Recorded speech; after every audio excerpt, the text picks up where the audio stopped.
programang ito ay rated SPG. Striktong patnubay at gabay ng magulang ang kailangan. Maaaring may masiselang tema, lengguwahe, karahasan, sexual, horror o droga na hindi angkop sa Kagaling ni Doktor, ni Doc Carlos at ni Doc Annalyn. Sigurado ako, gagawin nila lahat para matulungan ang lolo mo. Narito na nga ang ating pagkaabangan ngayong Huwebes sa abot kamay na pangarap. Nagkakagulo nga itong ospital ng East Ridge dahil sa nangyari nga dito kay Don Pepe. Dahil biglaan nga ito nag-cardiac arrest. At dito naman, nasumunod itong si Zoe at tinanong itong mga nurses kung ano daw ang nangyari. At dito niya napag-alaman na nirevive nga daw itong si Don Pepe ngayon dito ni Doc Carlos at dito ni Annalyn at Doc Lindon. At dito naman na hindi mapakali itong si Zoe kaya pinuntahan niya itong kwarto kung saan ni-revive itong si Don Pepe.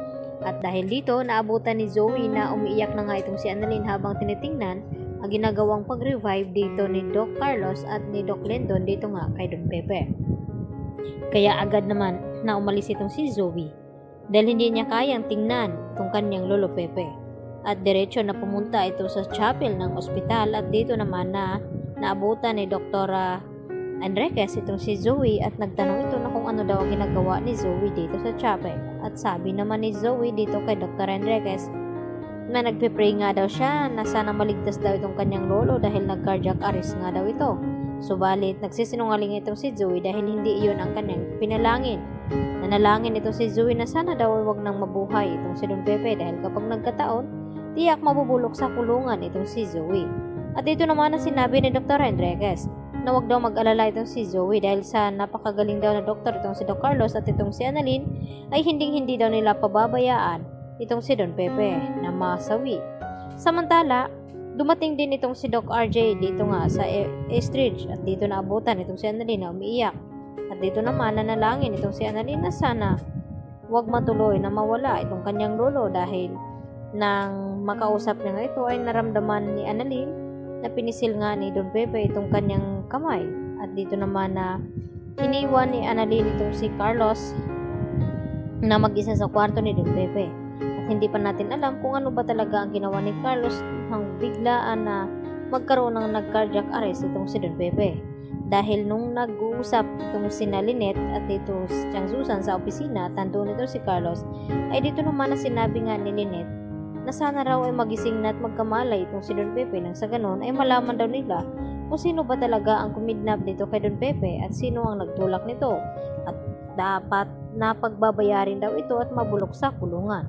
Kaya agad nga umaksyon itong si Carlos upang hindi matuloy na magising itong si Don Pepe. Kaya may ginawa itong paraan upang magkaroon ng mag-cardiac arrest ito. Samantala, nakuha na nga ng fingerprint itong si Moira ng mga pulis at dito na pag-alaman ni Giselle na nagtugma ito at dito din na kinuunan itong fingerprint dito ni Zoe at nagulat pa itong si Zoe at Moira. At dito nga na sinabi ni Moira na dapat nagpo-focus daw at nasa tabi itong si Giselle dito kay Don Pepe ngayon. Baka wala na nga ito ngayon at nagulat itong si Giselle nang biglang tawagan siya dito ni Lynette at umiiyak at nagtanong kung ano daw ang nangyari dito sa kanyang papa. Ang kasabay nito ay nalaman din dito ni Giselle na may kinalaman talaga ito na Moira at Zoe sa nangyaring kidnapping dito kay Don Pepe dahil lumabas nga dito sa fingerprint na tugma itong fingerprint dito ni Zoe sa medical supplies na nakuha ng mga pulis. Kaya yan naman natin pagkatutukan dahil gagawin lahat dito ni Annalyn upang hindi mawala ng tuluyan itong kanyang lolo Pepe. At dito na yan, magugulat itong si Zoe kapag nakabalik siya sa kwarto ni Don Pepe na buhay nga ito.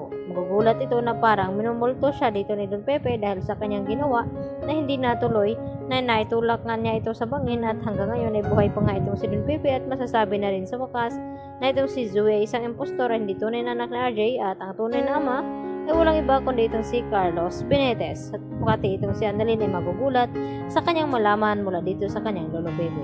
Yan po ang ating patuloy na abangan bukas mga kapuso, dito lamang yan sa Abot Kamay na Pangarap.